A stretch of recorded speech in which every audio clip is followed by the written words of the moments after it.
Bonsoir à tous, je suis Alain Chartier et au nom d'Infodeuil et du Repos Saint-François d'Assise, on vous souhaite la plus cordiale bienvenue. Merci d'être là pour notre cycle de soirées rencontres sur le deuil qui débute pour 2024. On aura 8 rencontres ensemble. Vous connaissez un peu le système pour ceux qui ont eu l'occasion d'être là dans les années précédentes. Et donc 8 rencontres en soirée, une par mois.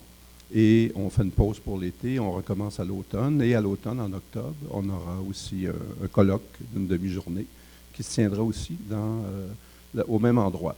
Donc, on s'excuse pour le petit retard de début de session. Apparemment qu'il y avait une problématique au niveau du métro. Alors, on a voulu laisser la chance à tous ceux qui sont en présentiel, parce que souvenons-nous qu'on est tous ensemble ici, mais il y a aussi des gens à la maison qui s'intègrent à la rencontre. Alors, on leur souhaite bien sûr aussi la plus cordiale bienvenue.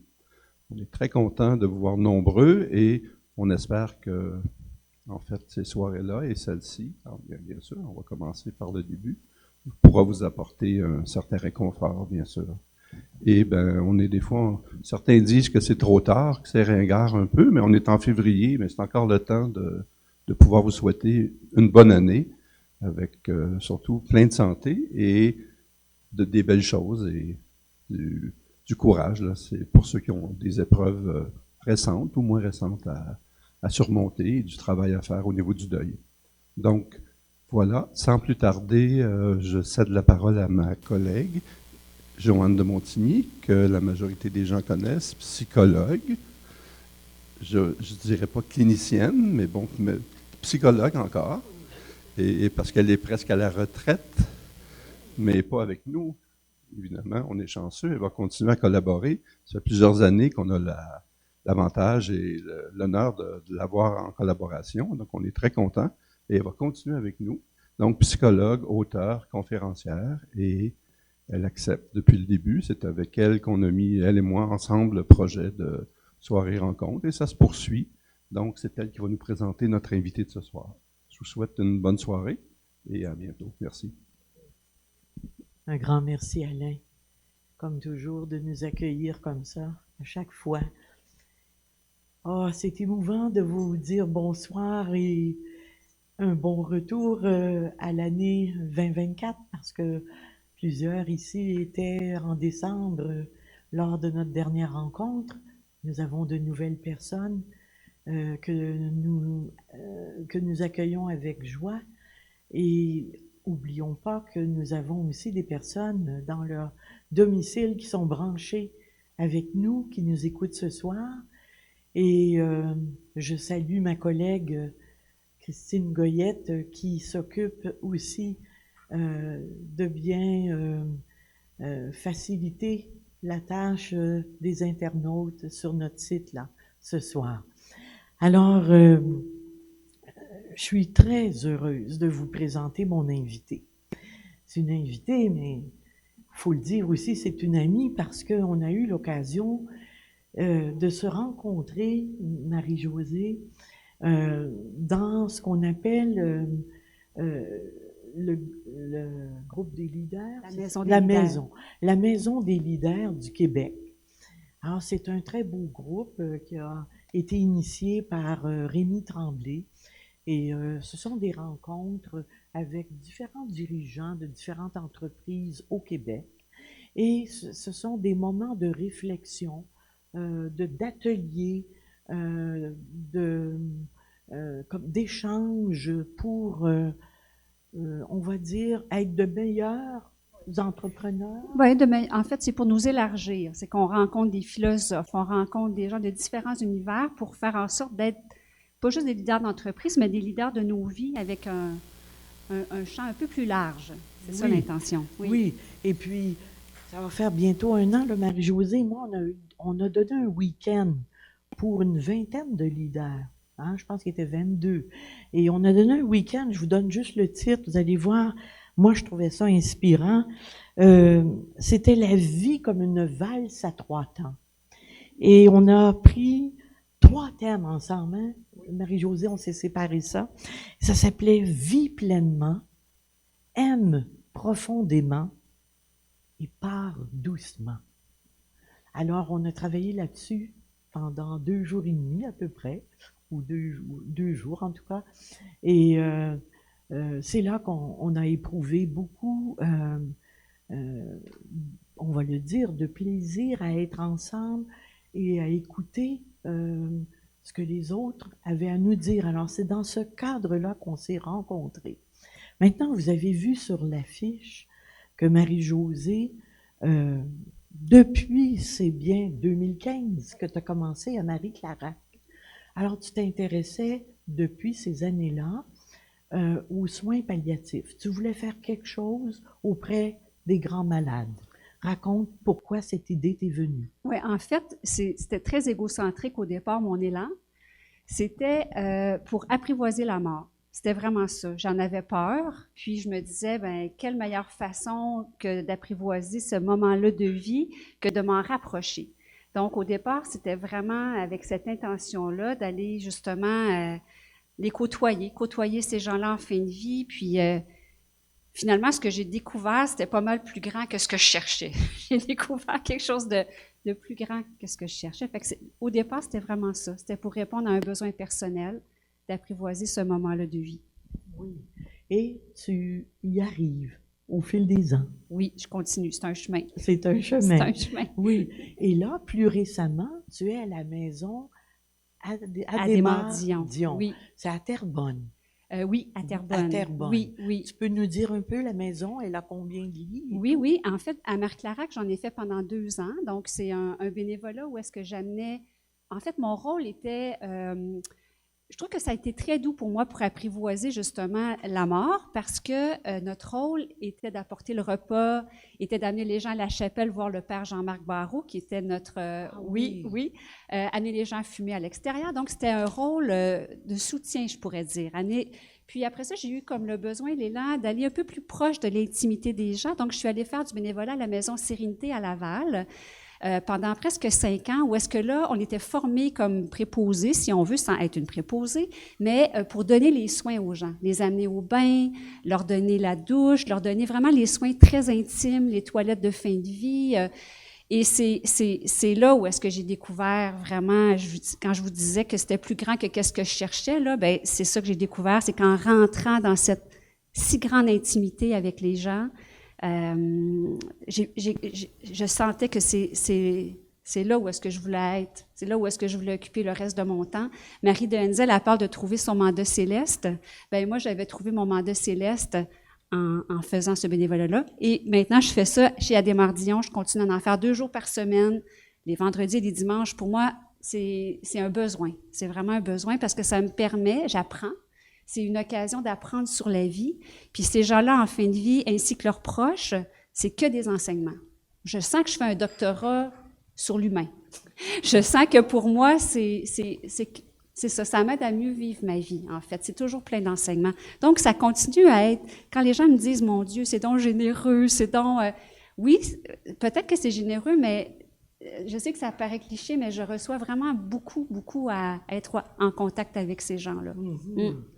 Et alors, tu as quand même choisi d'être aux soins, donc les soins de l'être, son corps. Ouais. Et ça, pour toi, tu avais quand même eu une expérience auparavant d'être dans le contact, la relation, avant d'être aux soins comme tel, hygiénique et tout. Là. Oui. Et...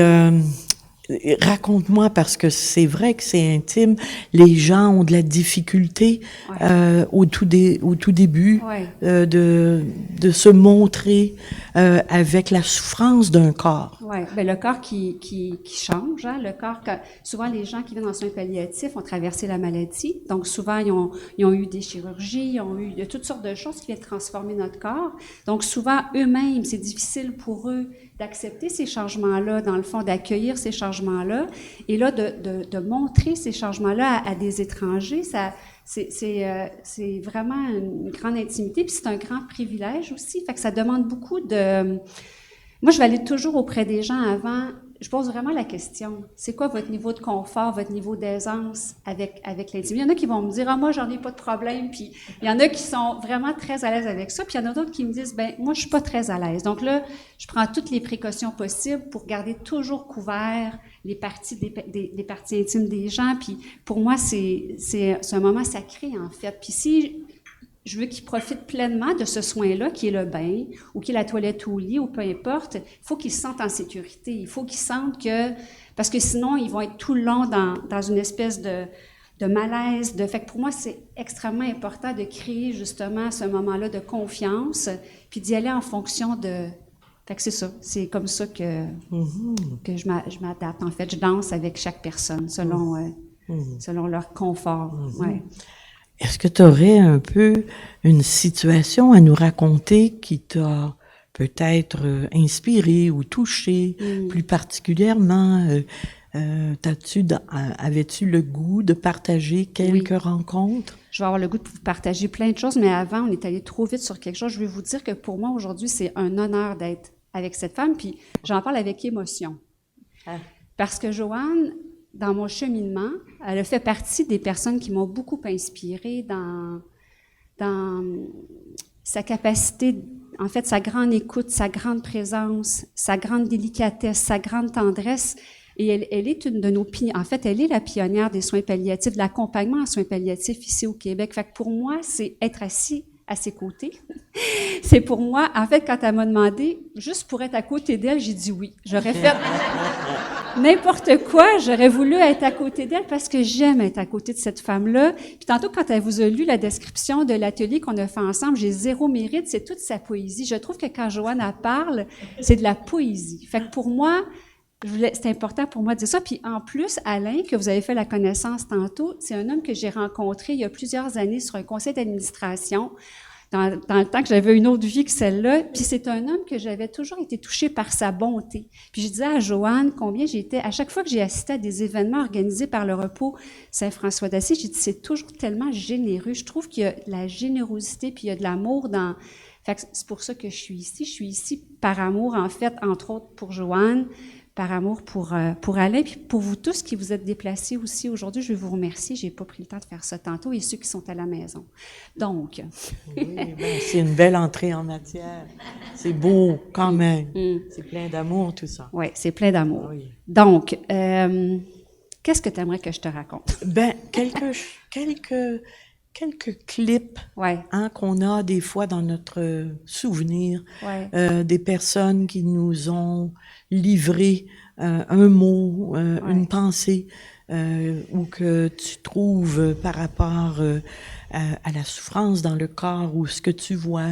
Peu importe, je te laisse aller. Elle m'a dit, reste à côté de moi, on va... Elle voulait pas que j'aille dans la salle. Moi, je voulais aller l'écouter. Ça fait que vous comprenez que... Oui. Je suis dépendante affective de Joanne. mais c'est ça, je disais à Joanne, tu sais, dans le fond, oui, j'ai préparé du contenu, mais je veux aussi que tu y ailles en fonction de tes élans. Mais en fait, de qui je pourrais vous parler récemment, avec qui j'ai... en fait, cette femme qui est encore en vie en ce moment, puis qui a vraiment, je dirais, un corps qui est très, très, très abîmé. J'ai rarement vu un corps si abîmé de ma vie. Pour de vrai, là, c'est troublant. À cause de la maladie. De la maladie. Une dame d'un certain âge. Une dame âgée, 70 ans passés. Et je l'amène à la douche. Dans le fond, c'est une femme, maintenant plus, parce on ne peut plus l'amener à la douche, mais au départ, je l'amenais à la douche.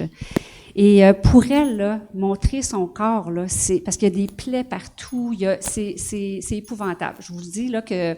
Et je lui ai demandé évidemment, comme à toutes les personnes, tu sais, dans le fond, c'est quoi votre niveau d'aisance, tu sais? Puis elle m'a dit, elle dit, c'est sûr que c'est difficile, mais tu peux y aller, puis je vais te dire, dans le fond, au fur et à mesure, comment je me sens à l'aise, là, parce que c'était comme sa première fois qu'elle recevait une douche.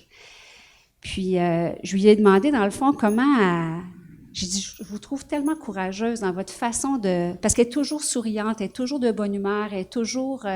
Puis je lui ai dit, vous m'inspirez tellement par votre courage, dans le fond, à traverser cette épreuve-là, à traverser votre condition, parce que tu sens jamais, dans le fond, le découragement ou la détresse. Puis elle me dit, mais elle dit, dans le fond, elle dit, le courage, elle dit, je l'ai pratiqué toute ma vie.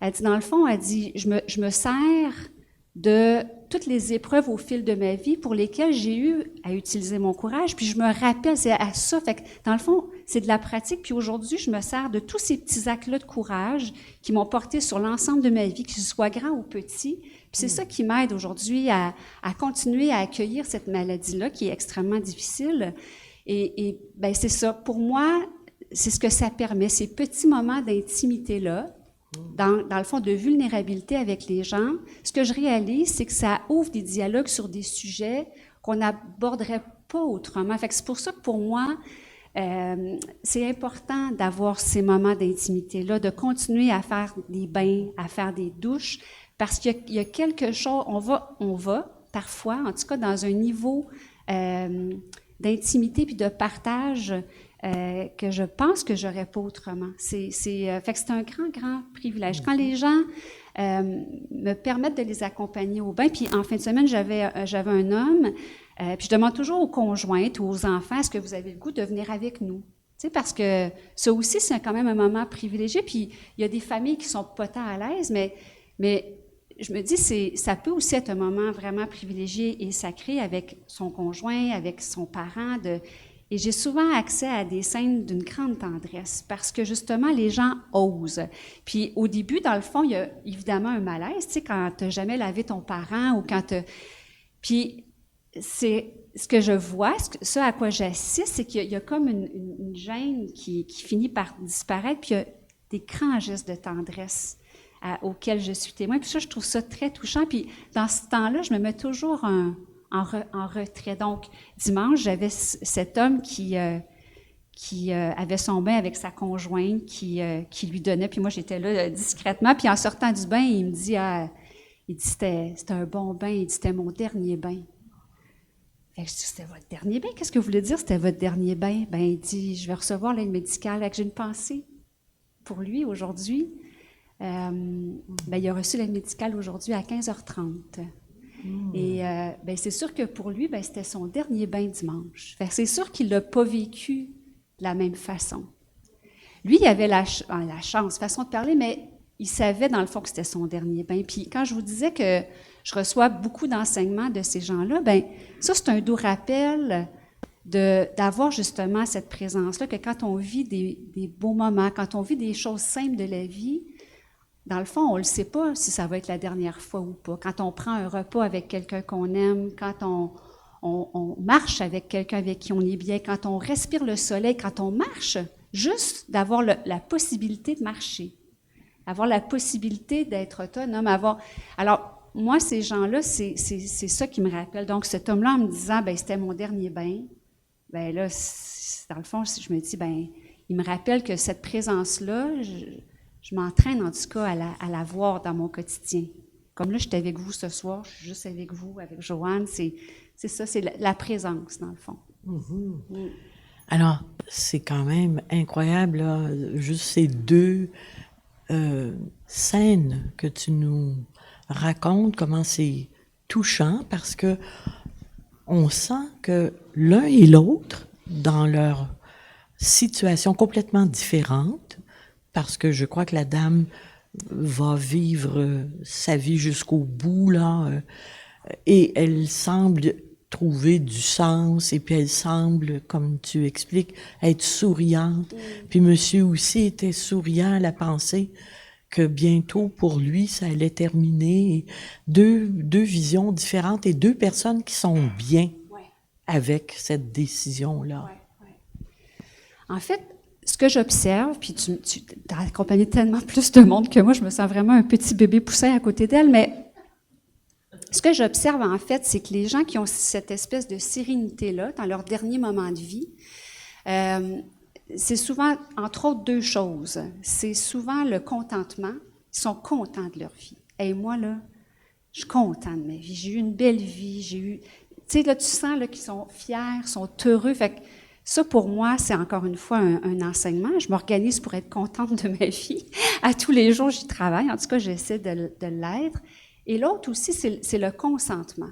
Puis ces mots-là viennent entre autres de Spinoza. Tu sais, c'est des mots que vous avez sûrement déjà entendus, mais j'observe en tout cas que ces gens-là qui, à la fois, sont contents de leur vie, et le consentement, bien, c'est de consentir à ce qui m'arrive. C'est, même si c'est difficile, quand je pense à cette dame, dans le fond, ce qui fait en sorte qu'elle est capable d'être dans la joie, d'être capable d'être dans la présence, dans l'appréciation de la vie, c'est qu'elle n'est pas en train de ruminer pourquoi ça arrive à moi, mon Dieu, c'est tombé. Probablement qu'elle y pense un peu, mais c'est pas ça qui prend toute la place. En tout cas, elle est capable de dire, ben, c'est ça qui m'arrive, puis comment je peux faire en sorte que ça continue à demeurer, à même faire du sens?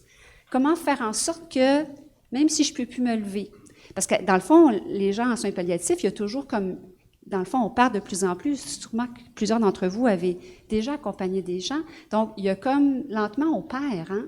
Donc, comment justement se pratiquer à continuer à trouver du sens quand je commence à perdre des choses qui sont aussi importantes pour moi? Donc, ça, c'est, donc le consentement et le contentement, ce que j'observe, c'est pour, en tout cas, plusieurs personnes, je ne sais pas si tu as vu la même chose de ton côté, mais... Beaucoup.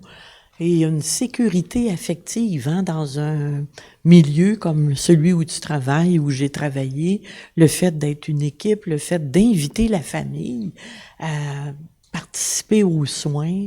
Il y a beaucoup je dirais, d'attachement en peu de temps et puis ce qu'on appelle un détachement aimant.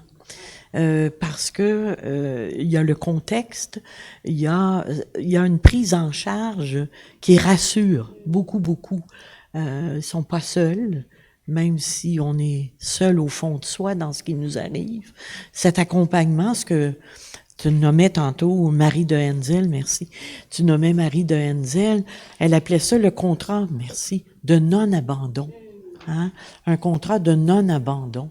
Et je crois que les gens, en fin de vie, se sentent entourés quand on peut y aller, quand on peut être là. Et ça aide énormément. Nécessairement, vous qui avez perdu des personnes de différentes façons, hein, là on parle quand on sait qu'on va mourir, quand on est dans un lieu où on nous accueille pour la fin de la vie. Mais je sais que parmi vous, il y a des gens qui ont peut-être perdu un proche en soins palliatifs, mais aussi autrement, de façon plus brutale, de façon rapide, où on n'a pas eu le temps de se dire au revoir comme tel. Et là, on sent bien qu'il y a du temps pour se dire au revoir. Et nécessairement, quand on n'a pas pu le vivre, au tout début, c'est ça qui est pénible dans le deuil. Et c'est pour ça que souvent, on essaie de s'adresser à notre défunt, là, pour lui dire tout ce qu'on aurait aimé lui dire avant qu'il parte. Hein. Alors ça, c'est... Ce que tu dis, dans le fond, parce que mon métier maintenant, c'est Tanadoula, là, j'accompagne les gens en fin de vie, là, et ce que j'essaie de faire avec les familles, c'est justement d'oser ces discussions-là, ces dialogues-là, maintenant. De ne pas attendre, de ne pas en faire de la mort un sujet tabou, d'avoir justement l'audace, le courage d'aller explorer, dans le fond, ces thèmes-là quand c'est possible. C'est sûr que ce n'est pas toujours possible, mais je me rends compte qu'il y a beaucoup de gens qui pensent qu'ils ont encore bien du temps. Puis même, ils rentrent en soins palliatifs, là, puis ils pensent qu'ils ont encore bien du temps. Parce que c'est sûr que d'aborder ces sujets-là, comme par exemple, parce que souvent les gens vont me dire « Ah, moi, mes affaires sont prêtes, tous mes préarrangements funéraires sont prêts, je suis prête. » On pense qu'on est prêt, mais il y a d'autres choses, à part ça aussi, qu'on a à jaser. Il y a beaucoup d'autres éléments à tenir compte. Il y a, entre autres, ben, c'est le fun d'être curieux de savoir, ben, c'est quoi les croyances que tu as. C'est le fun aussi de savoir, c'est quoi le legs? C'est quoi, dans le fond, toi, là, de ta vie, là? Qu'est-ce que tu retiens? C'est quoi, mettons, les grands messages? Y a-t-il des choses que tu aimerais me léguer? Y a-t-il des choses que tu aimerais que je lègue à mes petits-enfants? Donc, de jaser de ça, c'est intéressant de pouvoir aller chercher ces informations-là. C'est le fun aussi de savoir, bien, as-tu des dernières volontés? Y a-t-il des choses qui sont importantes pour toi dans tes derniers moments de vie? Parce qu'il est possible que tu ne sois pas en mesure de me les nommer. Bien, moi, comme personne qui est dans ta vie, j'aimerais ça pouvoir prendre soin de toi le mieux que je peux. Donc, y a-t-il des choses qui sont importantes pour toi? Moi, j'ai toujours été... en fait, quand j'ai commencé à faire du bénévolat à la Maison Sérénité, quand j'ai commencé à donner les bains au début, je me rappelle toujours que je rentrais dans les chambres, puis j'avais toujours une espèce de... mon Dieu, est-ce que je mets de la musique ou est-ce que j'en mets pas? Puis si j'en mets, qu'est-ce qu'elle aime, cette personne-là, comme musique? Elle aime-tu le country ou elle aime mieux la musique? Tu sais, j'avais comme une espèce de... Et quand je la crème, est-ce qu'elle aime la crème? Puis est-ce qu'elle aime l'odeur de la lavande ou elle aime pas ça? J'avais beaucoup de questions. Puis je me rendais compte que je posais ces questions-là à... Tu sais, des fois, quand les proches étaient là, ben votre mère ou... puis souvent, les gens savaient pas trop. Puis depuis ce temps-là, j'en fais vraiment comme un exercice de... J'aime ça, être au courant de ça. J'aime ça. Quand j'accompagne les gens, ça fait partie des premières questions que je leur pose, leurs 5 sens. Parce que pour moi, c'est comme une façon de prendre soin d'eux jusqu'à la fin avec ce qui va leur faire du bien, que je pense. Donc, j'aime ça savoir que... J'ai fait ça avec mes parents, donc je sais que mon père, le son qu'il aime entendre, c'est le son du huard.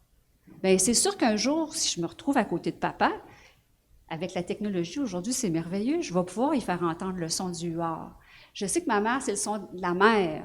Je sais que ma mère avait entendu du Kenny Rogers. Mon père, c'est du Neil Young. Tu sais, puis je sais que mon père, ben, il aimerait ça que je le flatte sur le dessus de la tête.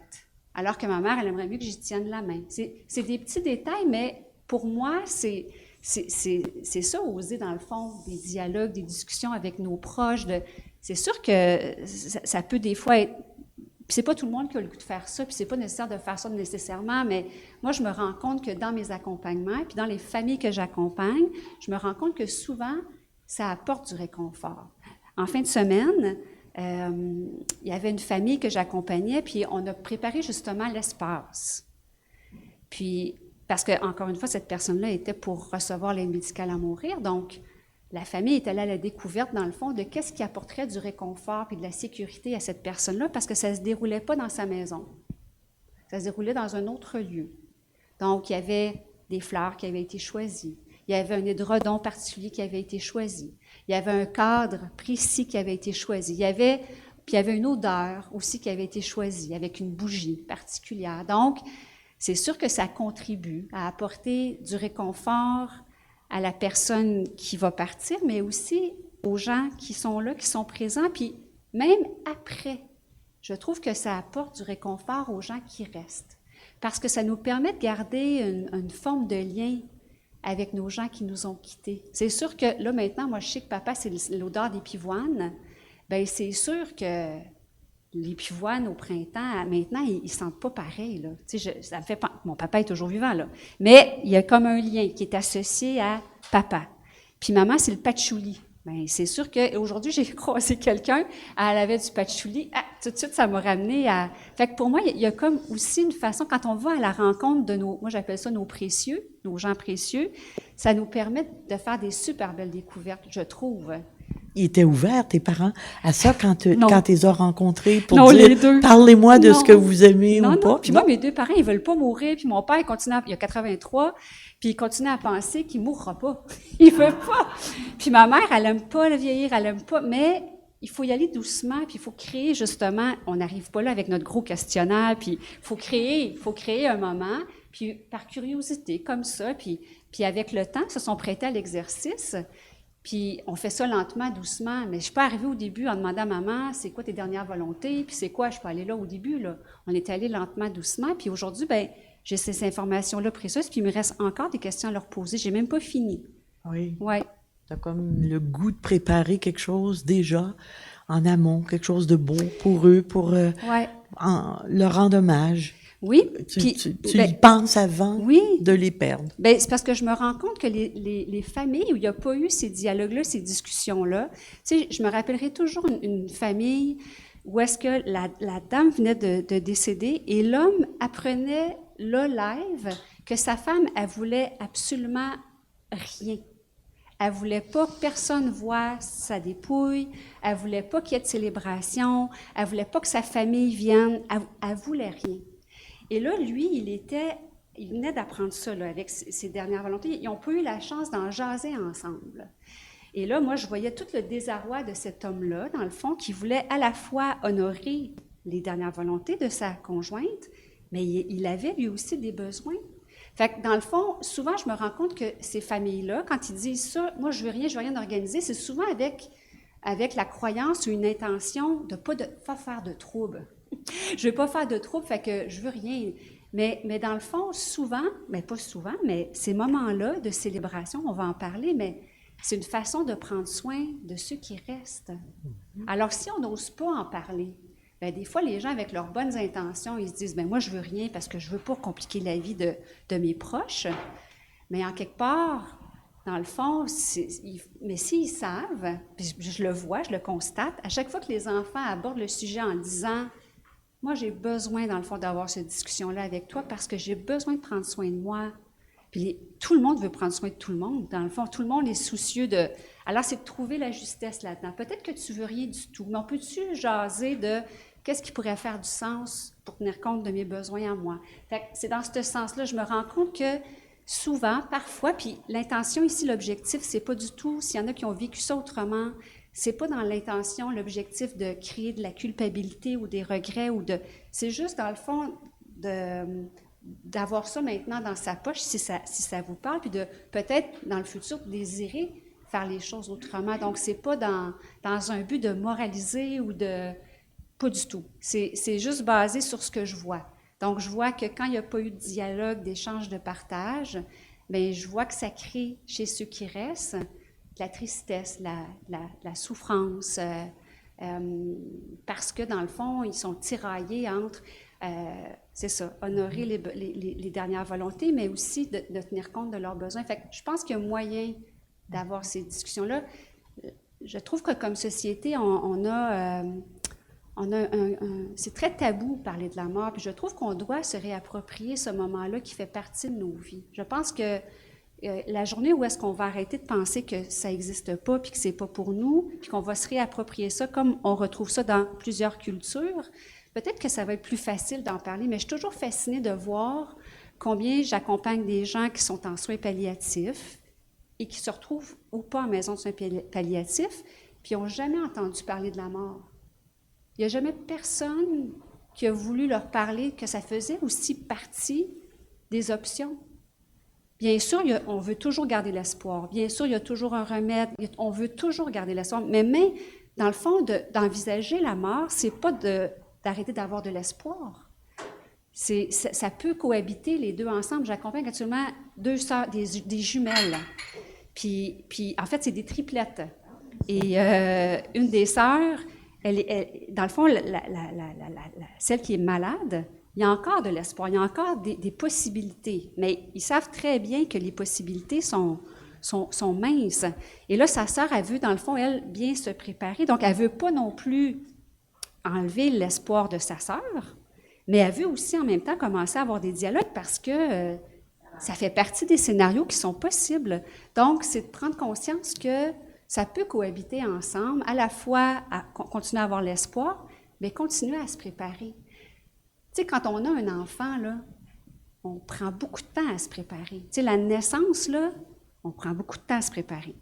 On se prépare psychologiquement, on prépare la maisonnée, il y a une grande préparation pour la naissance.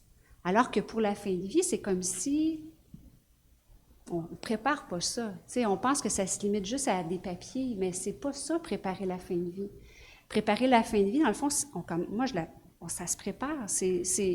Fait que je pense que puis c'est pour ça que j'admire ce que vous faites ici à Infodeuil. Oui, parce que vous parlez toujours, puis c'est pour ça que j'aime tellement, puis c'est pour ça que je me sers souvent du site de Infodeuil pour référer des gens que j'accompagne, autant des endeuillés que des gens en fin de vie, parce que c'est tellement précieux. C'est presque le seul endroit au Québec où est-ce qu'on parle de ce sujet-là, dans toute sa variété, dans toutes ses dimensions.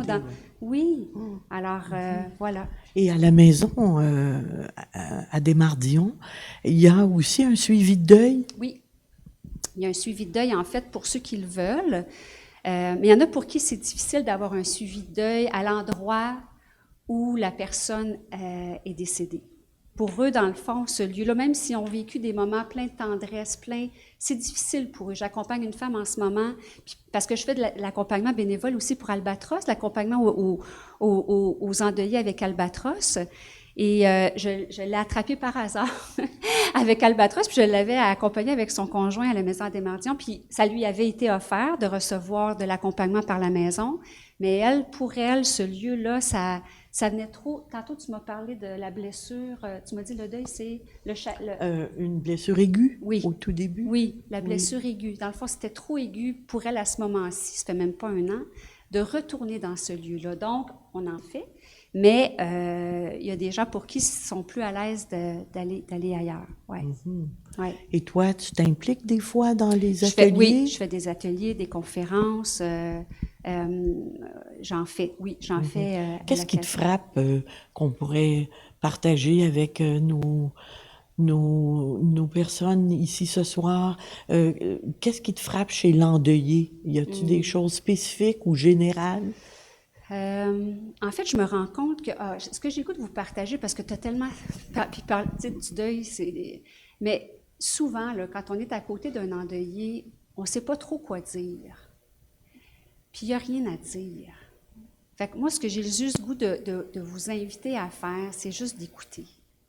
Puis de leur offrir votre écoute, sans conseil, sans commentaire, juste offrir une présence bienveillante, aimante. Moi, je me suis rendu compte, en tout cas, parce que quand j'ai commencé avec Albatros, j'étais vraiment une puce là, au niveau du deuil. Je veux dire, j'ai eu une petite formation, mais j'ai mon bagage de vie, mais c'était vraiment... Et je me suis rendu compte que on a 11 rencontres avec eux, puis pendant 11 heures, là, qui s'étalent dans le temps, je dis presque rien. Puis les gens ils me disent « Ah, merci tellement, vous m'avez tellement aidé, j'ai rien dit. » J'ai rien dit. Bien sûr, l'accompagnement que tu fais est très différent, mais juste l'écoute en soi, là, déjà de se sentir écouté, parce que souvent, les endeuillés, à un moment donné, ils ont peur de devenir dérangeants pour les autres. Puis ils ont peur que, dans le fond, ce qu'on leur dit, c'est... Puis, des fois, il y a des phrases, bien là, tu sais, reviens-en. Puis, tu sais, il y a des phrases, des fois, qui sont blessantes, fait qu'il y a des gens qui arrêtent d'en parler. Mais on a besoin longtemps de parler. En fait, on a besoin tout le temps de parler de ces humains-là qui ont fait partie de nos vies.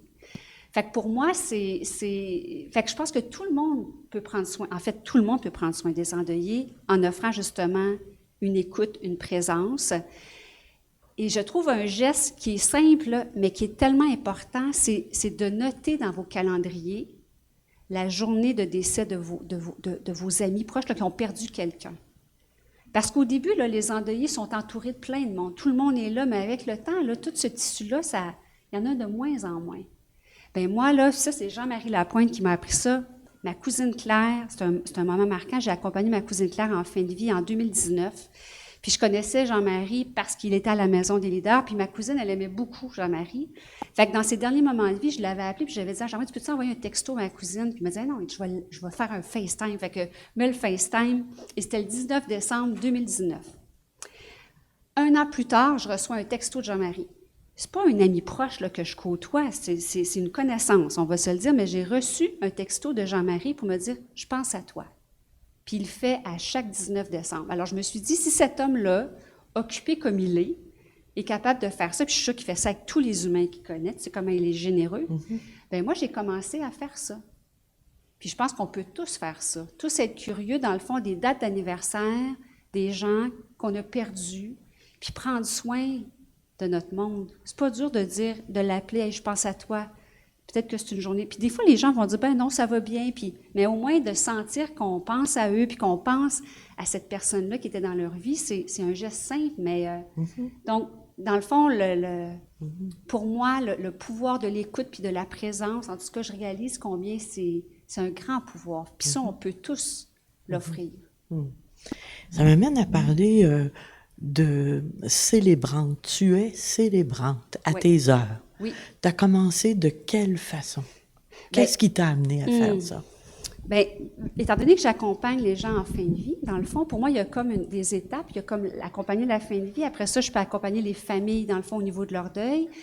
Puis en même temps, je me disais, mon Dieu, la célébration, pour moi, ça fait partie aussi du processus d'accompagnement.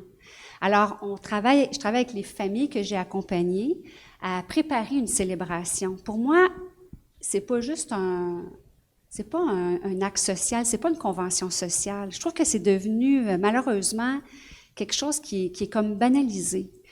Puis je me dis, hey, c'est un moment sacré quand même. On est en train de célébrer la vie de quelqu'un qui est passé dans notre vie. Fait que pour moi, je prends vraiment le temps avec les familles de préparer ça. On passe 2 heures ensemble à questionner, à faire le tour de, dans le fond, de toute sa vie, là, personnelle, professionnelle.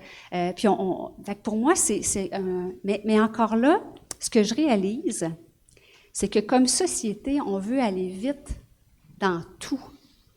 Il faut que ça aille vite. On va vite dans tout, puis même là-dedans, on veut aller vite.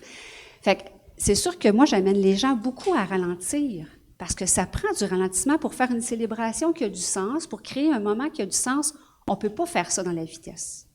Il faut vraiment, vraiment ralentir. Pour moi, c'est l'ingrédient principal, le premier ingrédient, c'est le ralentissement. Puis pourquoi on n'aime pas ça ralentir?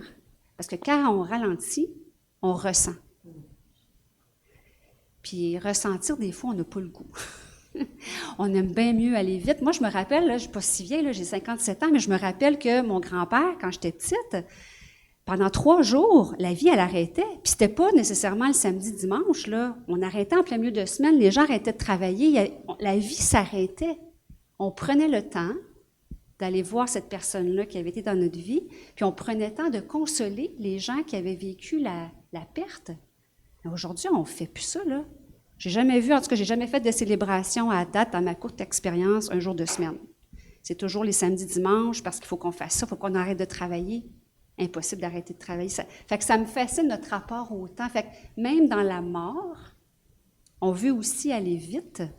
Puis ben, je trouve ça triste parce que je me dis, mon Dieu, c'est ça. Fait que quand je fais les célébrations avec les gens, puis c'est pour ça que je ne peux pas faire les célébrations de tout le monde, parce qu'il y a des gens qui n'ont pas le goût de prendre le temps. Puis je suis correcte, je respecte ça. C'est correct de ne pas vouloir prendre le temps, de ne pas avoir à ce moment-ci le goût de toucher aux émotions, c'est possible, puis c'est correct. Mais moi, les célébrations avec lesquelles je me sens confortable et à l'aise, c'est de pouvoir prendre le temps de les préparer ensemble. Puis c'est pour ça que des fois, j'ai des familles qui ont vécu une célébration rapide, avec laquelle ils n'étaient pas nécessairement en cohérence, mais parce qu'il fallait toutes sortes de raisons. Mais il n'y a rien qui nous empêche d'en refaire une autre à un autre moment donné. Pour moi, la célébration, c'est un rituel, puis ça part d'une intention qu'on porte. Donc, à partir du moment où est-ce qu'on a fait une célébration, bien, il est possible que quelques mois, quelques années plus tard, une commémoration, il y a un autre besoin. On commémore. Oui, il y a quelque chose d'autre qui vient, qu'on a besoin d'honorer. Ça peut être la première fois que j'avais besoin d'honorer, puis ça se peut qu'à un moment donné, avec le temps, hey, j'aimerais ça célébrer. Qu'est-ce qu'elle a été pour moi, cette personne-là? Il me semble que je n'y ai pas assez dit combien, ça. Fait qu'il y a, pour moi, il y a plusieurs occasions où est-ce qu'on peut justement créer un rituel. Puis, fait que c'est ça. Pour moi, c'est un moment extrêmement important. Puis je trouve qu'on devrait se réapproprier ces moments-là, puis apprendre à ralentir. Ouais. Il est 8h moins 10, ça va vite, hein? Mais oui. Et c'est tellement intéressant parce J'ai que... rien dit de ce que j'avais sur mes doigts. As-tu envie de regarder un petit peu pour voir s'il y a quelque chose? Parce que dans 5 minutes ou bientôt, ça va être agréable d'être en dialogue avec les gens qui sont venus ici ce soir. Tellement. Une dernière chose que j'ai goût de vous partager, c'est ce que j'observe beaucoup. Encore une fois, puis je vais le dire avec beaucoup de délicatesse, puis avec beaucoup de... sans jugement. Mais quand je parlais tantôt de notre rapport à la mort, puis notre désir d'aller vite, on a aussi ce même désir-là par rapport à notre fin de vie. Puis quand il y a des familles qui viennent vers moi, j'ai en souvenir, puis je vais dire la famille L, pour pas la nommer, mais ça m'avait marqué, dans le fond, puis ça me marque parce que c'est souvent quelque chose à laquelle je suis en contact, c'est, ben là, il faut que je choisisse une date. Pourquoi il faut que vous choisissiez une date? Bien, pour l'aide médicale à mourir, il faut que je choisisse une date, puis ça me stresse. Mais pourquoi vous devez choisir une date pour l'aide médicale à mourir? Bien, parce que je veux pas souffrir, parce que je veux pas, moi, je veux mourir dignement, parce qu'il y a toutes sortes de raisons que les gens nomment, que j'entends, que j'écoute. Et moi, ce que je leur propose tout le temps, c'est de se donner le temps, encore une fois, de, oui, faire les démarches, si ça peut leur apporter de la sécurité puis du réconfort, de faire les démarches pour l'aide médicale à mourir, mais aussi de se donner le temps. de se donner le temps d'apprivoiser les étapes de la maladie, de se donner le temps aussi d'apprivoiser les étapes de la fin de vie, puis juste de voir comment on va les traverser. Donc, cette dame qui vient vers moi puis qui me dit ça, bien, pour elle, ça n'avait pas de bon sens de se retrouver peut-être à un moment donné à plus pouvoir marcher, de se retrouver à un moment donné peut-être à plus pouvoir manger par elle-même, de se retrouver, pour elle, tout ça, c'était impossible de vivre ça. Moi, j'ai juste suggéré, dans le fond, puis d'avoir aussi des dialogues dans la famille, parce que des fois, il y a la peur de déranger, la peur d'être un fardeau, fait qu'il faut qu'il y ait des discussions qui aient lieu. Mais finalement, cette dame-là, elle a décidé justement de prendre son temps. Je dis, en ce moment, est-ce que ça va bien? Elle dit, ben oui. Elle dit, le printemps est là, je sens... Puis à quoi ta vie, comment elle va de ces temps-ci? Elle va bien, la douleur, elle est soulagée. Dans le fond, elle allait bien. Il n'y avait pas de raison dans le moment de se presser. Hein? Elle y avait comme une anticipation de la peur de ce que ça pourrait être. Donc, encore une fois, il faut qu'on soit prudent. Puis ça, moi, je le prends pour moi, là, de ne pas présumer de rien trop vite, puis de se laisser justement, on est chanceux, ce soin-là existe, on peut faire tout ce qu'il faut, mais on ne le sait pas dans le fond, comment on va s'adapter ou pas. Moi, j'ai aucune idée comment je vais m'adapter ou pas. Ça se peut que mais je me dis, là aussi, je pense qu'il faut ralentir puis se donner le temps comme humain de voir comment on va traverser. Puis cette dame-là, finalement, bien, elle est décédée chez elle. Puis oui, elle avait une culotte en papier. Puis oui, mais je trouve que... Puis j'aimerais ça t'entendre là-dessus, Joanne. Tu sais, il y a tout notre rapport à la dignité. Pour moi, la dignité, c'est quelque chose qui bouge avec le temps. C'est pas quelque chose qui est figé dans le temps. C'est quelque chose c'est très personnel aussi. Il y a quelque chose de très intime par rapport à la dignité. Fait que je trouve ça triste parce qu'on dirait que dans le jargon ici, on a beaucoup associé l'aide médicale à mourir dans la dignité. Puis pour moi, la dignité, je la vois partout, en fait. Je la vois. Oui, chez l'être malade. Oui. C'est pas parce qu'il est malade et dépendant qu'il n'est pas digne. Non. Oui. Fait que je trouve qu'on a comme à se poser cette question-là. C'est quoi, dans le fond, mon rapport à la dignité? Puis, fait que puis encore une fois, ben tout ça, c'est possible si on ralentit. Oui. Et ça, c'est un message très important de prendre le temps. Quand le temps est compté, comme disait Marie Laberge, le temps compte parce qu'il est compté. Hein? Donc, à ce moment-là, de prendre le temps d'inviter la personne à dire, il n'y a pas d'obligation, là. Une date, on peut la prendre une fois que c'est accordé comme autorisation possible. Ben, la date, ça peut se déterminer après. Alors oui, je pense qu'il y a beaucoup d'éléments qui sont reliés à la vitesse dans laquelle on se sent pris pour prendre des décisions rapides. Qui ne sont pas nécessaires, dans le fond. Puis on a aussi beaucoup, puis une dernière chose, s'il y en a qui sont curieux, là, mais il y a une femme que j'aime beaucoup qui s'appelle Catherine Mannix, qui a écrit un livre sur justement le processus du mourir. Puis je trouve on a à apprivoiser ce processus-là du mourir. Moi, en tout cas, en lisant ce livre-là, puis en écoutant les conférences de cette femme-là, qui a été médecin en soins palliatifs pendant 20 ou 30 ans, elle est en Angleterre. Cette femme-là, dans le fond, ça nous apaise beaucoup parce que souvent, c'est la peur de mourir qui nous amène des fois à aller vite.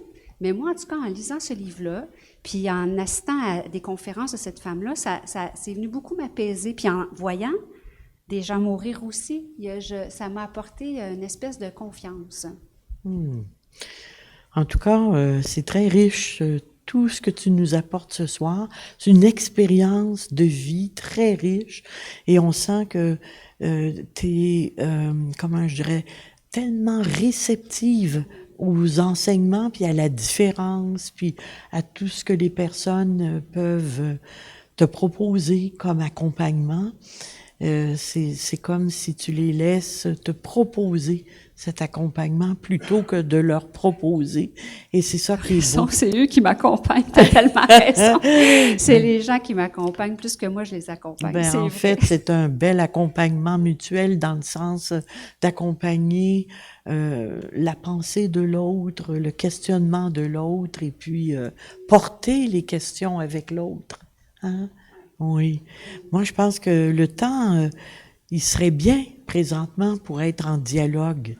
Je suis certaine que des gens avec tout le beau contenu qu'on vient d'entendre, un grand merci Marie-Josée pour la richesse de ce contenu Et on pourrait échanger ensemble avec des expériences que vous avez vécues ou des questions qui vous arrivent là présentement à l'esprit. Ça ferait plaisir à Marie-Josée. On sait toujours que c'est un moment important, cette période de dialogue où on peut approfondir, vous écouter, vous entendre dans vos réalités aussi, dans ce que vous vivez. Allons-y. Oui, il y a une main qui se lève.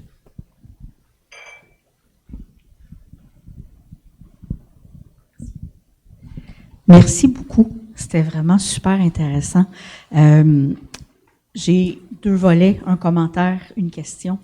Le commentaire, c'est effectivement la mort, c'est un très gros tabou dans notre société. Puis tu parlais de oser parler. C'est comme si parfois, oser parler, ça veut dire que ça va arriver. Fait qu'on veut pas en parler parce que si on n'en parle pas, ça va pas arriver.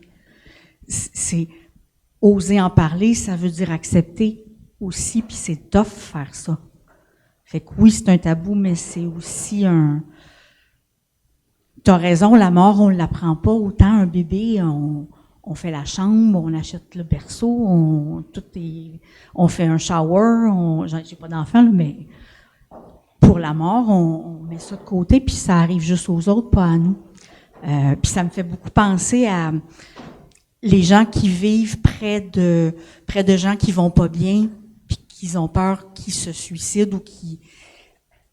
On entend souvent, je vais pas y en parler parce que si je mets les mots, il va passer à l'acte. Oui. Puis au contraire, en parler, souvent ça permet une ouverture, puis de désamorcer, puis fait qu'apprenons à parler.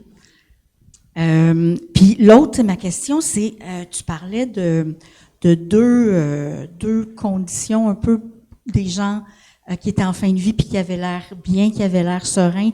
Tu disais contentement de sa vie puis consentement à ce qui arrive. Quand c'est des personnes d'un certain âge, je pense à ma mère qui est décédée à 89 ans, on a un recul sur notre vie, on peut regarder, j'ai 80 ans de vie, j'ai eu une belle vie, c'est beau, mais est-ce que dans ton expérience de soins palliatifs, tu as eu des plus jeunes où là, il y a tout le volet d'injustice de mourir si jeune? Est-ce qu'il y a des jeunes qui arrivent quand même à être dans le contentement? Mais oui, j'ai Sandra en tête. Cette femme-là, elle m'a... puis j'en parle, puis je viens émue, mais Sandra, c'était une femme qui avait pas eu d'enfant, qui avait voyagé toute sa vie, elle avait début de la quarantaine. Puis c'est une femme qui aimait le vent, puis on a eu tellement des beaux dialogues ensemble. Moi, j'aimais la planche à voile, puis elle aimait faire du voilier, puis puis bien sûr qu'au début, elle était dans la colère, elle était dans la révolte. Tu sais, dans le fond, ces fameuses phrases-là, tu sais, pourquoi? Puis à un moment donné, lors d'un bain, puis j'ai demandé, dans le fond, t'es rendue où, Sandra? Comment tu te sens? Où t'es rendue? Puis elle me dit, tu sais, elle dit, dans le fond, c'est sûr que j'aurais pris encore quelques années. Mais dans le fond, là, je me rends compte que, mon Dieu, que j'en ai profité de la vie. Fait qu'il y en a qui y arrivent. Il y en a pour qui c'est plus difficile, mais... il y en a pour qui c'est plus difficile. Mais il y en a qui arrivent. Puis c'est des grands maîtres pour moi, là. Puis des fois, c'est plus difficile pour les proches que pour eux-mêmes. Alors, j'allais justement te dire quelque chose parce Oui. que ça m'a fait rappeler une émission à la télé, un documentaire où on interviewait des jeunes, mais là, des très jeunes, 12 ans, 15 ans, qui allaient bientôt mourir. Et je me souviens, on a demandé à un jeune garçon, il devait avoir à peu près 13 ans, 14 ans. Puis, c'est un petit Français. Alors, l'animateur lui dit, est-ce que c'est difficile? Ah oui, c'est difficile pour mes parents. Très difficile. Je ne sais pas comment les consoler. Alors, il parlait de la peine de ses parents, mais pas de la sienne. C'était tellement touchant de voir. Et après, il a dit, mais pour toi, mais il a dit, c'est comme ça, je vais voir, mais je pense que c'est pas si difficile pour moi. Alors, c'était intéressant de voir sa réponse, où je me serais attendu qu'il dise, ben oui, je suis jeune, puis je pourrais plus jouer avec mes amis, ou il n'y avait pas ce discours-là. Mais on a de tout, là. On a sûrement des jeunes qui sont découragés aussi. Et c'est ça, hein. Mais on est inspiré par tout. Hein, par tout ce qui nous est dit, on est inspiré par ceux pour qui c'est plus difficile, puis on est inspiré par ceux pour qui c'est moins difficile. Tout nous inspire. J'aime ça, tu dis ça, parce que c'est ça dans le fond. Parce qu'autant ceux qu'on voit partir sereinement, ça m'inspire, dans le fond, le contentement puis le consentement, mais l'inverse m'inspire aussi, parce que dans le fond, ça nous montre, ben moi, j'aimerais ça que ça se passe autrement. Donc, qu'est-ce que je peux faire pour que ça se passe autrement? Fait qu'on peut s'inspirer, en fait, on s'inspire de tout le monde. Oui. Merci pour votre question. Oui, il y a une main là-bas.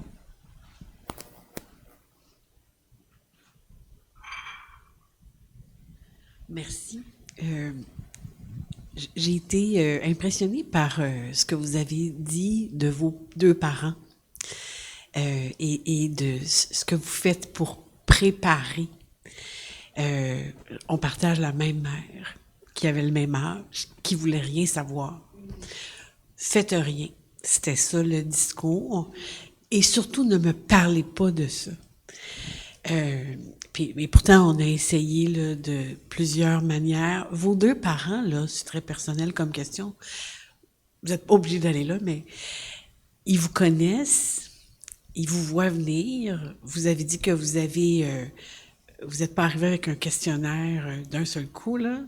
Mais est-ce que quand vous revenez à la charge, est-ce qu'ils vous voient venir? Est-ce qu'ils vous disent « Arrête avec tes questions ».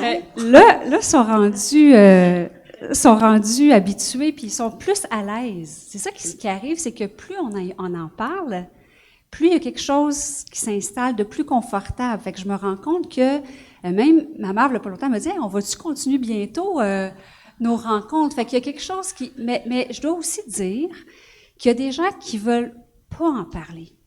Puis c'est correct aussi. Il faut laisser... C'est comme ça. On aimerait bien. Mais j'en vois des familles là, où est-ce que j'accompagne les enfants à accompagner leurs parents. Puis ils essaient de toutes les façons possibles. Puis il n'y a pas ce désir-là. Fait que c'est sûr que là, ben, il faut accueillir ça. C'est nous, à ce moment-là, qu'il faut consentir au fait que notre parent, ben, pour toutes sortes de raisons qui lui appartiennent, n'ont pas nécessairement le goût d'aller là. Parce que des fois, ce que je vois aussi chez les gens en fin de vie, tu sais, tout le monde a des petits jardins secrets. Il y a des remords des fois, il y a des rancunes. Puis il y en a pour qui c'est facile d'aller les visiter, puis il y en a d'autres pour qui c'est trop difficile. Puis on préfère, dans le fond, pas aller là, puis moi je les suis là-dedans, puis on va là où ils ont le goût. Fait que je pense qu'il faut vraiment aller là où ils ont le goût d'aller, vraiment. Mais tu sais, un jour, on avait partagé ensemble que ce serait bien s'il y avait, je sais pas moi, comme un cahier journal ou quelque chose. Est-ce que tu as encore un projet que tu trouves que ça pourrait aider? Est-ce que tu peux nous en parler? Bien, j'ai un cahier que j'utilise avec les gens que j'accompagne en fin de vie, mais il y a un livre qui s'en vient, que Rémi et moi avons écrit, qui va être, j'espère, si l'éditeur nous entend, en 2024. Mais l'objectif, l'intention de ce cahier-là, puis s'il y en a qui ont le goût de l'avoir, ça me ferait plaisir de vous le partager. Si vous m'écrivez sur Colibri Accompagnement de fin de vie, je pourrais vous envoyer en fait la version cahier là, que j'utilise avec les clients en ce moment. C'est un cahier qui vise justement à favoriser ces dialogues-là pour prendre un peu les gens par la main, qui sont un peu intimidés par le sujet, pour justement essayer de commencer à poser quelques questions. Puis je dois vous dire que quand on prend l'angle que j'ai besoin de ça pour prendre soin de moi.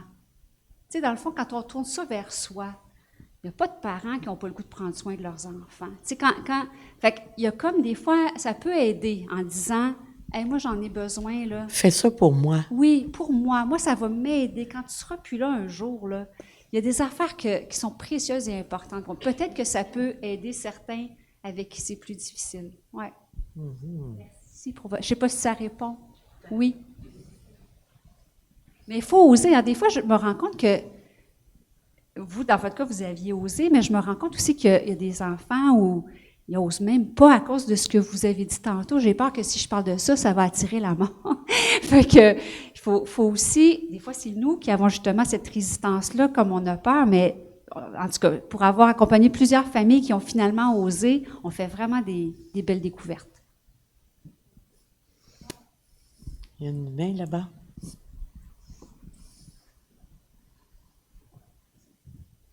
Bonsoir. Merci beaucoup. C'était super intéressant.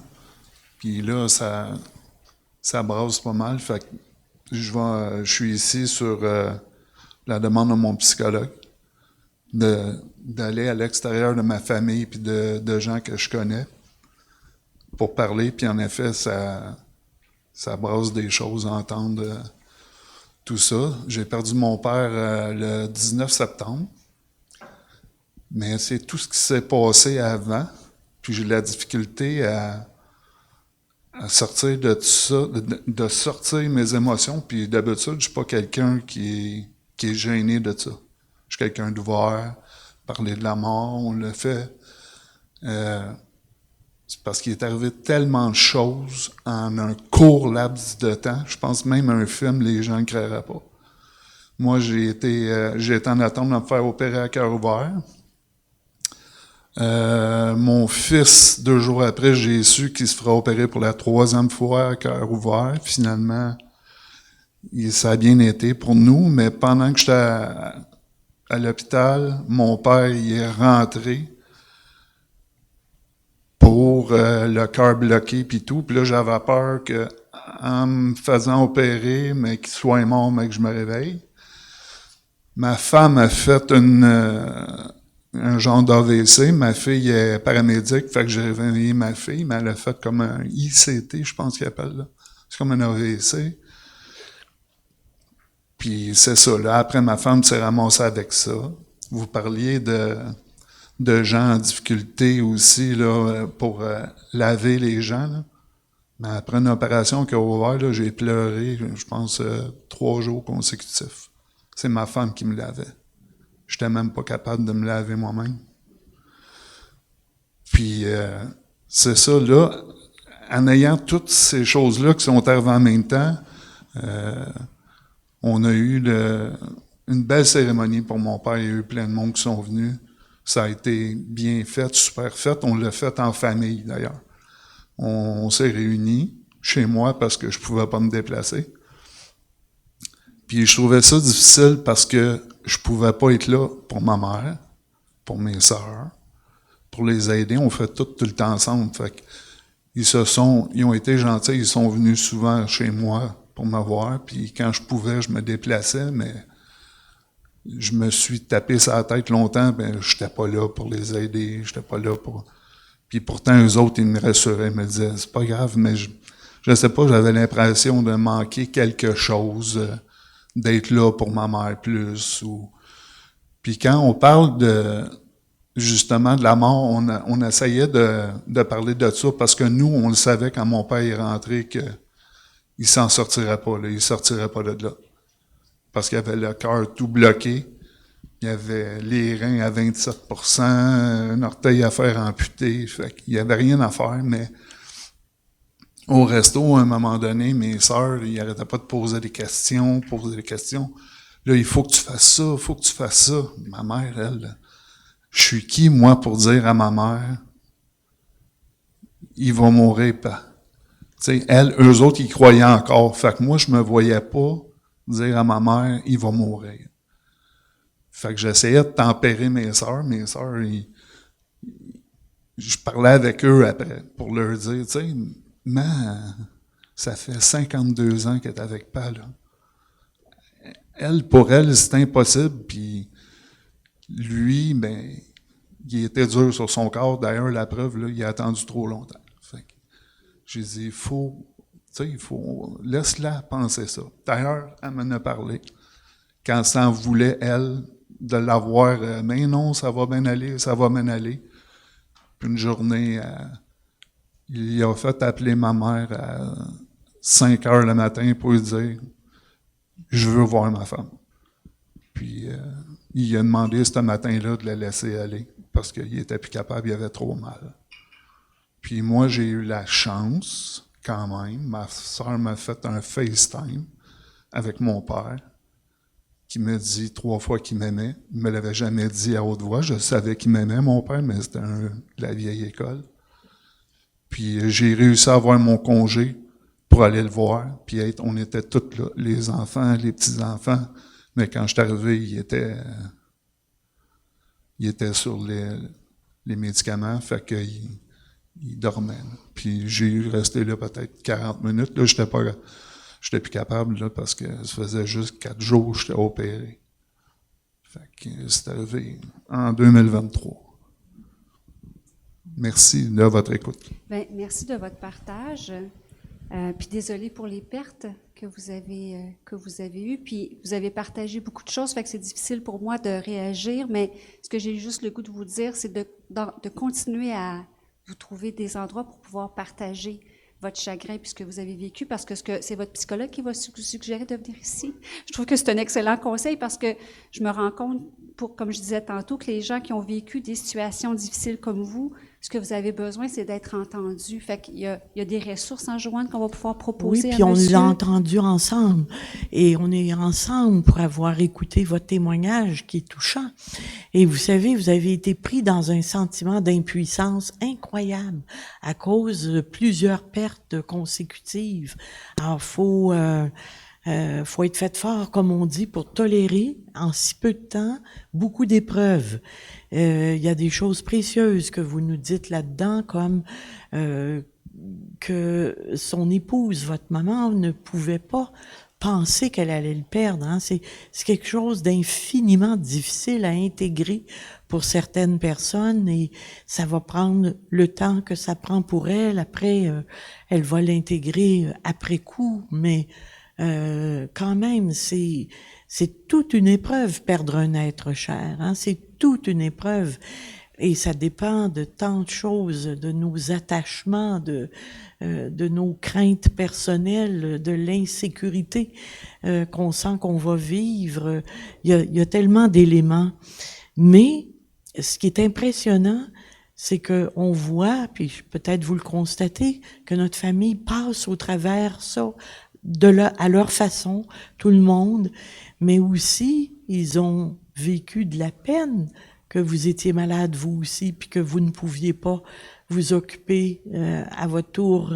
Alors, tout ce que vous nous dites, ça parle, tu disais le beau mot de l'intention d'être avec l'autre, du désir d'aider l'autre. Et savez-vous que c'est pas banal, la pensée? Quand on est malade et que les gens nous disent « je vais penser à toi » et qu'on sent que c'est sincère, je crois que c'est un message très fort. Je vais penser à toi. Je peux pas aller te voir, mais si tu savais comment je suis avec toi. Des fois, au bout d'une caméra, comme vous étiez, ou au bout d'un téléphone, au bout d'une circonstance qui est pas facile à vivre, c'est incroyable comme on réalise qu'au fond, le sentiment de culpabilité qui est dû à l'impuissance qu'on a vécue, ben c'est rempli d'amour. Et on n'a pas été capable de faire plus. Au fond, ce qu'on voudrait faire, c'est sauver l'être qu'on aime de la mort. Hein? Quand on aime, on voudrait lui redonner la vie. Hein? Mais c'est pas comme ça que ça se passe. Alors, il y a tout un travail à faire pour dire je vais l'aimer d'une autre manière maintenant. À la fin, entre vous, votre père et vous, il y a eu il y a eu une relation intense, très vive, très très puissante, très forte, qui doit rester en vous. Et ça perdure. Hein? Alors, c'est pas parce que l'être qu'on aime, qu'on a aimé est invisible qu'il n'est pas accessible à notre être intérieur. Hein? C'est une connexion très forte que vous seul pouvez avoir avec votre père, que votre mère seule peut avoir avec son conjoint. sont des connexions très puissantes par la pensée, par l'amour, par le souvenir d'une vie qui a valu le coup, la peine. Hein, c'est pour ça qu'on a de la peine quand on est en deuil. Parce que la vie a valu la peine d'être ensemble. C'est pour ça qu'on a beaucoup de peine. Merci. Puis, soyez le bienvenu à nos rencontres. Puis, je pense que ça fait beaucoup de bien comme ça quand on peut voir que on n'est pas seul. Même si dans notre souffrance qui est unique, on se sent seul, il y a une grande solitude existentielle profonde, mais au fond, quand on écoute les autres, on se dit « Ah mon Dieu, qu'on est ensemble ». Alors le partage que vous nous faites, ben, on ne l'oublie pas, ça reste en nous. Ça ne tombe pas à côté de nous. Merci. Que je t'aime. C'est-tu bon de l'entendre? On aime tout ça, hein? Mon Dieu.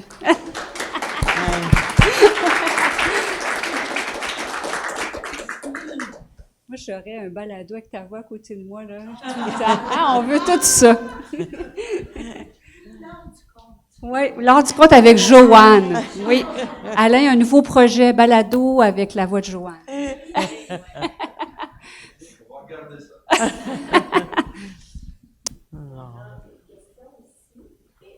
J'ai une question à lire qui vient du clavardage des gens à la maison. Cool. Moi, c'est par rapport à l'aide médicale à mourir que je voudrais avoir des renseignements. Est-ce qu'il y a des gens qui ont décidé d'avoir l'aide médicale à mourir et puis qui sont entrés en panique puis ont annulé avant? Et d'autres, une variante, et d'autres qui ont paniqué, qui avaient envie d'annuler, mais vu que la date était planifiée puis que tout le monde était pour se réunir, qui ont accepté de le faire même s'ils avaient envie de changer d'idée. Ça, j'ai jamais été témoin. En fait, l'aide médicale à mourir, là, jusqu'au moment de l'injection, on valide toujours avec la personne, c'est toujours. Fait que la personne a le choix tout le temps de changer d'idée. Ça, de quoi j'ai été témoin, c'est des gens qui avaient fait le choix de l'aide médicale à mourir, puis que finalement ont décidé de ne pas recevoir l'aide médicale à mourir. Donc ça arrive. Et j'ai aussi été témoin de gens qui m'avaient dit, moi, là, je veux vraiment un homme, entre autres, dont je me rappelle qui avait une très grande spiritualité. J'aimais beaucoup cet homme-là, une vie riche, spirituelle. Il m'avait dit, moi, je veux la voir de face. Je veux vraiment là, aller là, jusqu'à être présent, être conscient jusqu'à mon dernier souffle. Et finalement, il a eu l'aide médicale à mourir parce que la douleur physique et ou émotive était trop pour lui. Donc, on ne le sait pas dans le fond. Puis moi, je me dis, on ne le sait pas. Puis on verra. J'utilise beaucoup cette phrase-là avec les gens que j'accompagne. Vous verrez. Parce qu'on présume de bien des affaires. Même moi, les gens me disent, ah, toi, tu vas être prête parce qu'avec tout ce que... Hey, je peux être la personne plus terrifiée que tous vous autres ici, la journée où... On ne le sait pas. Il faut être très humble. Il faut être très... c'est ça, très humble. Puis ne pas présumer de rien à l'avance parce qu'on ne le sait pas. Fait que je ne sais pas si ça répond à votre question. Oui.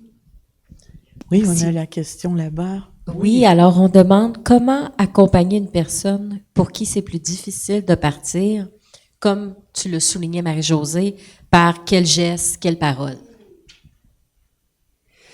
En fait, j'ai le goût de parler de choses que j'ai déjà lues et que souvent les gens en fin de vie, puis Joanne, tu me corriges, mais les choses qu'ils ont besoin d'entendre, les gens en fin de vie, souvent, c'est des choses qu'on fait intuitivement. C'est dire combien on les aime, les remercier pour ce qu'ils ont été dans notre vie. Mais il y a un bout que je vois, des fois, pour lequel c'est un peu plus difficile, c'est où les gens n'y pensent pas, c'est de les rassurer.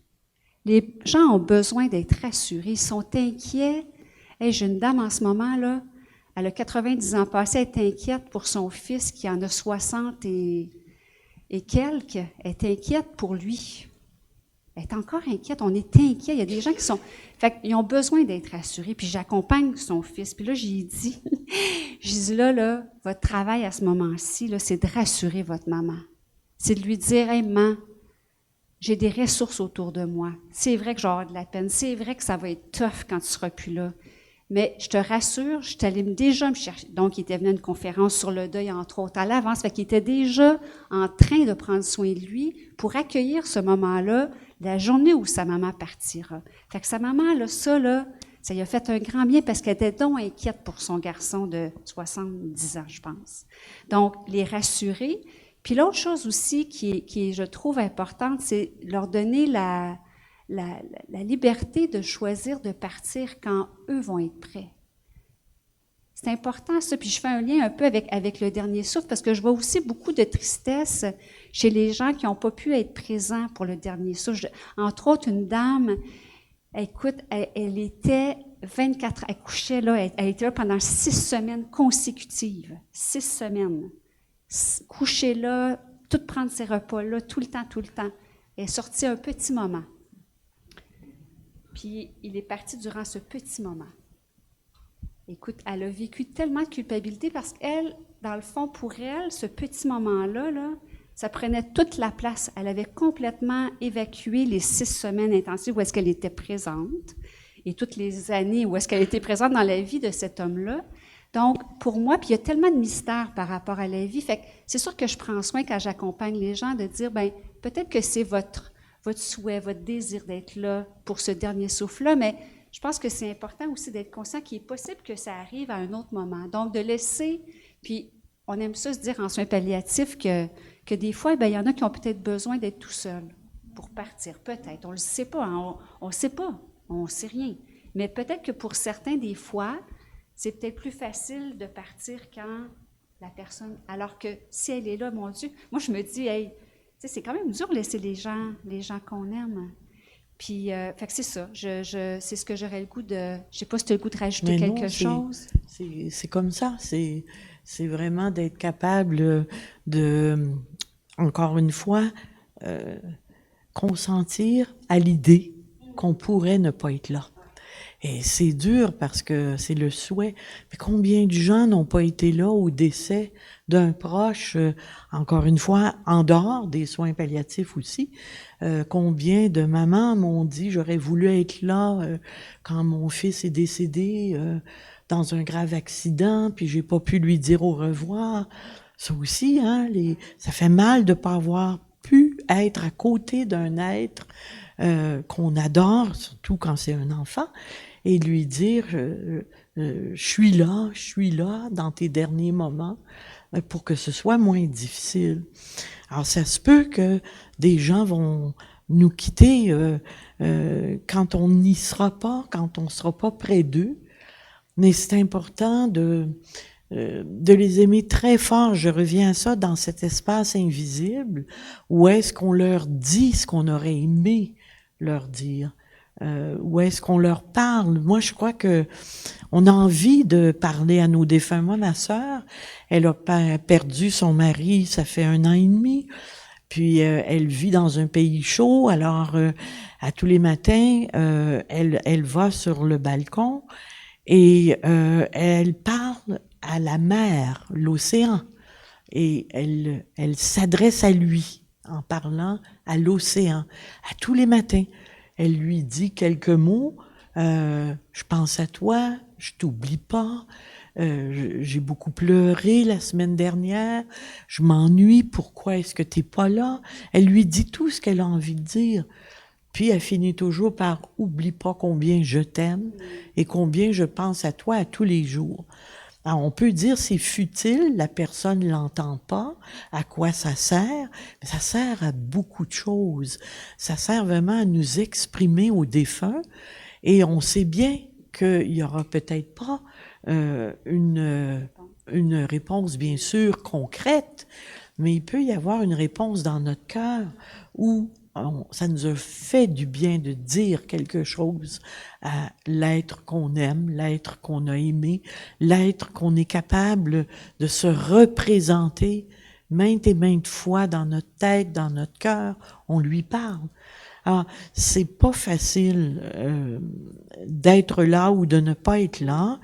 C'est comme de se dire, ça pourrait arriver et en soins palliatifs, que je n'y sois pas et ça pourrait arriver malheureusement dans la vie lors d'une perte subite où on ne sera pas là. C'est très dur, ne pas être là. Et ça parle encore de notre intention de donner le meilleur de soi avant que la personne quitte. Hein? Parce que ce sont des moments où on touche au meilleur de notre être. Hein? Quand quelqu'un va s'en aller, il y a des gens, qui me disaient, ben oui, je fais du bénévolat, tant d'heures par semaine, mais c'est les heures où je suis vraiment à mon meilleur, une bonne personne. Je sais pas dans la vie de tous les jours si je peux être aussi dédiée, être aussi dans le désir de donner, dans l'altruisme à ce point-là. Peut-être qu'on peut pas faire ça 24 heures par jour, être dans l'altruisme. Et ce sont des moments où on aime être capable de donner. Et c'est pour ça que tant de gens ont besoin de donner à la fin de la vie de quelqu'un pour donner le meilleur de soi avant qu'elle parte. J'ai le coup. On a-tu encore du temps ou Oui, pas on de a temps? du temps. On a du temps. Mais en fait, j'ai deux choses que tu me fais.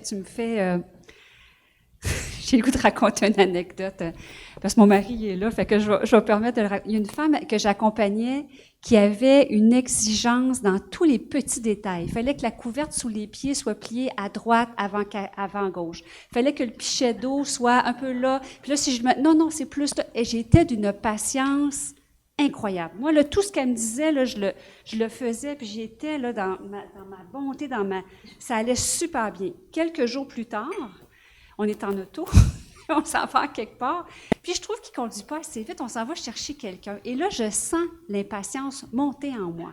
Je la sens monter, je sens, et là, je me rappelle Nancy. Puis là, je me dis, hey, tu as offert à Nancy une patience d'ange incroyable.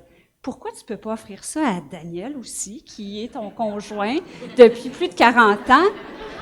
Mais c'est ça. Il est d'accord, Daniel, il est d'accord. Fait que j'ai réussi à me taire. J'ai rien dit.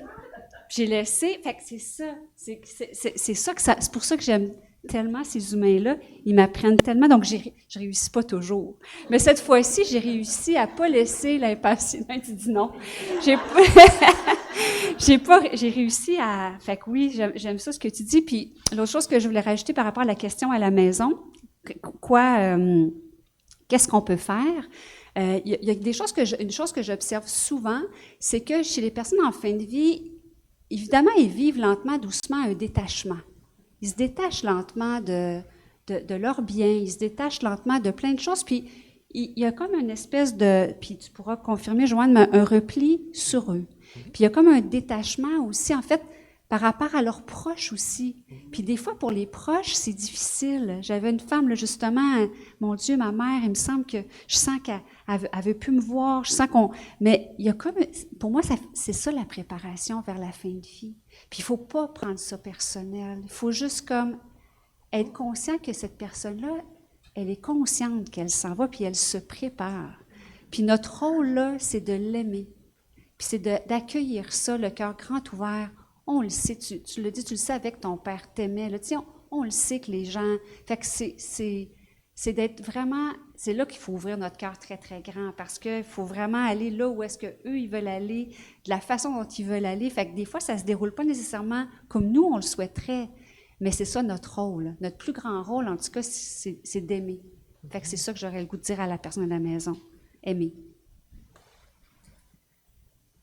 Encore le temps? Oui. Je vais être brève. Oui. On a le temps. Moi, ça m'a interpellée depuis tantôt. Puis là, quand vous avez parlé, Joanne, de votre sœur qui fait le rituel, D'aller parler à un certain rituel après Oui. le décès de son mari. Je voulais vous dire, il nous est arrivé, mon mari et moi, quelques années passées, ma belle-sœur est décédée. Elle avait une maladie terminale, puis on savait qu'elle allait mourir, mais elle voulait pas en parler, c'était pas possible, puis on était très près d'elle.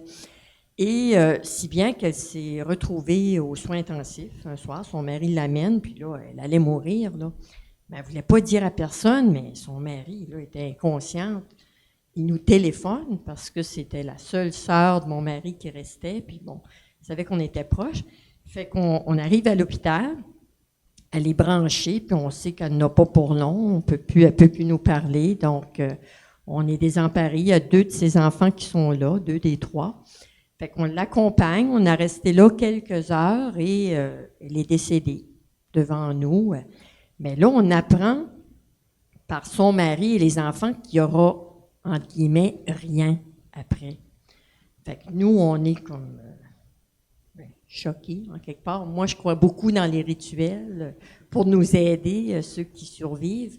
Ça fait que là, on a resté, on a pleuré, puis après ça, on est parti. On est parti à la maison, continuer de pleurer.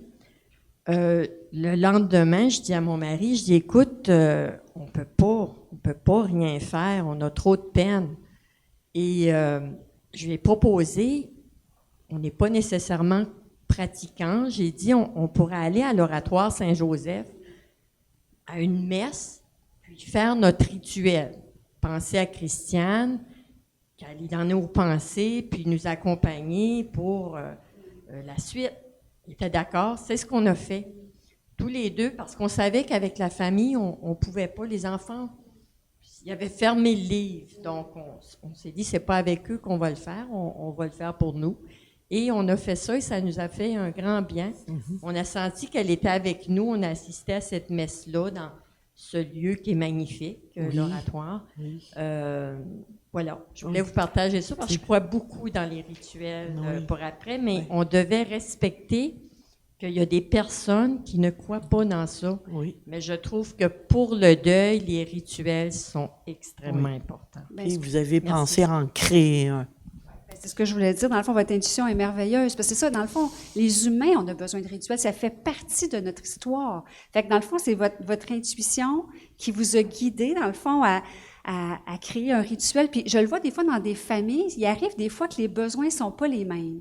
Par exemple, je me rappelle d'une famille où est-ce que c'était, dans le fond, une intention d'avoir un rituel très religieux. Mais là, ça divisait les familles parce qu'il y a des enfants qui étaient pas à l'aise là-dedans, puis d'autres. Fait que moi, dans le fond, ce que j'encourage les familles, c'est à trouver un espace où est-ce que tout le monde est assez confortable, mais après ça, il n'y a rien qui vous empêche de faire votre propre rituel, de créer quelque chose qui fait du sens pour vous. Donc, on ne commence pas à chicaner à cause que dans le fond, l'idée, c'est de trouver un espace qui réussit à réunir les besoins minimums de chacun. Puis après ça, bien, si on a encore d'autres besoins, comme vous avez fait, dans le fond, vous avez créé votre propre rituel.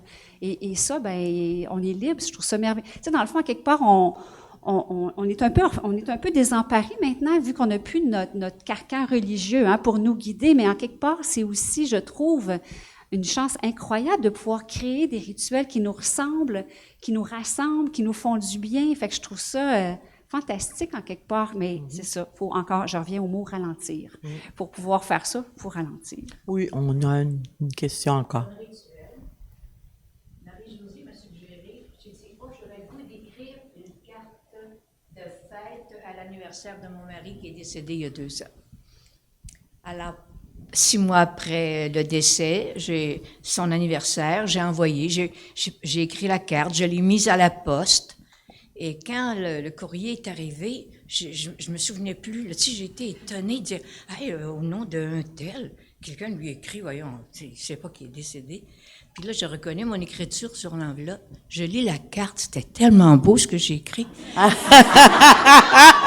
C'est merveilleux. Et l'année suivante, soit cet été, j'ai réécrit ma carte. Ah oui. Je l'ai encore postée à la poste. Et déjà, je vois que le ton, l'atmosphère, mon deuil est différent. Parce que j'ai beaucoup de peine, 54 ans quand même. Et comme, bonne chose, je le conseille, c'est vraiment Marie-Josée, merci, c'est vrai, hein. Et Marie-Josée a lu mes cartes. J'ai dit, parce que Marie-Josée, on est quand même amies toutes les deux. Et elle voit mon cheminement. Je trouve que aussi, l'endeuiller, une façon de garder mon mari avec nous, on a fait faire une méduse funéraire, tu l'as vu, par des artisanes des îles de la Madeleine. Oh, oui. Alors, qui est illuminée, toute belle, c'est beau, c'est esthétique, ça trône dans le salon. Et moi, je prends mon apéro tous les soirs, alors je trinque avec la méduse. Ah ben oui, C'est bien! On reçoit des amis, on allume la méduse. Alors, la méduse fait partie de nous. C'est de toute beauté. Oui. Vous nous laissez ce soir sur une note qui fait du bien, qui fait chaud au cœur. C'est merveilleux, c'est la créativité humaine. C'est formidable, votre Et partage. une autre façon, c'est que moi, je me suis mis à écrire. Mon Dieu, j'ai commencé au mois de mars et je suis tout près de la rivière et je prends mon café face à la rivière et je commence à parler à la rivière. Mais la rivière, c'est moi aussi, là. C'est ça. Hein? C'est ça. Marie-Josée en a lu quelques-uns. Si je vous dis pas que je suis une poétesse, là. C'est Je suis une pas poétesse. Oui, ça Non, mais s'entend, ça et s'entend. à chaque mois, je me sentais le goût d'écrire parce que je voulais me voir évoluer dans mon deuil. Ça, c'est beau. Et j'ai terminé en décembre. C'est un mois de tristes souvenirs, un mois de gratitude et où je parle à mon mari. Mais c'est merveilleux. Merci. Et ça aide beaucoup. J'ai infiniment. beaucoup de tristesse encore. Bien sûr. Vous avez vu que les deux cohabitent, hein, comme on dit souvent, la joie profonde et la tristesse. Hein? Ça peut faire une équipe à l'intérieur de nous. Merci pour ce partage Merci. extraordinaire. Merci, Lisette. Merci.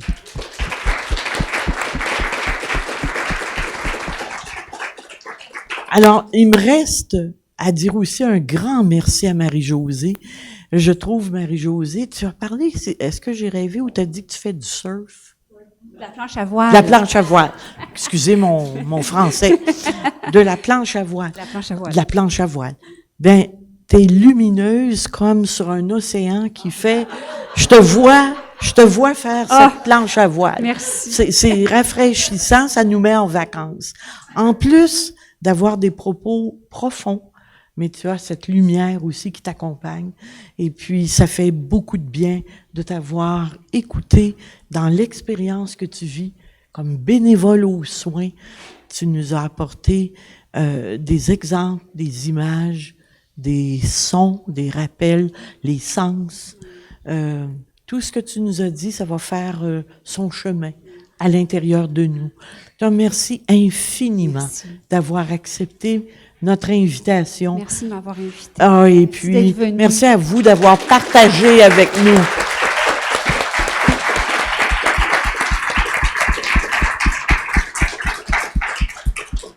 On va se retrouver à notre prochaine soirée rencontre. Si je ne me trompe pas, c'est le 4 mars.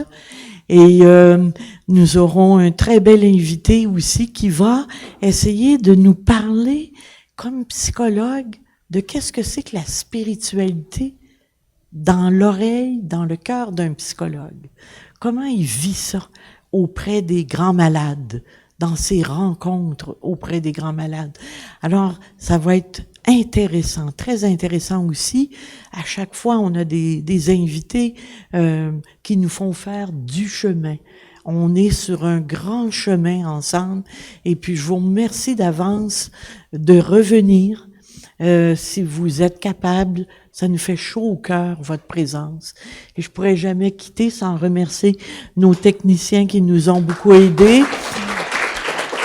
Sans remercier les gens à l'accueil du repos Saint-François et le directeur Alain Chartier, sans qui ces